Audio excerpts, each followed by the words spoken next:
hinahatulan ng dayuhang walang alam. Sino pa ang nagmalasakit? Siya ngayon'y pinapahirap. Pilipinas ay lumuluha, hustisyang sigaw ng madla. Tatay, di ko, hindi ka nag-iisa.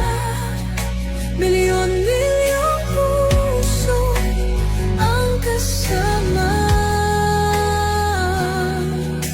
Ang bayang minahal mo ng tapat, hindi kailanman lilimot sa iyong hirap.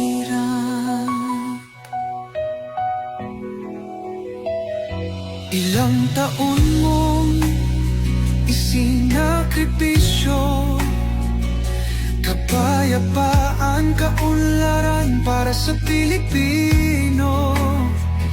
Ngunit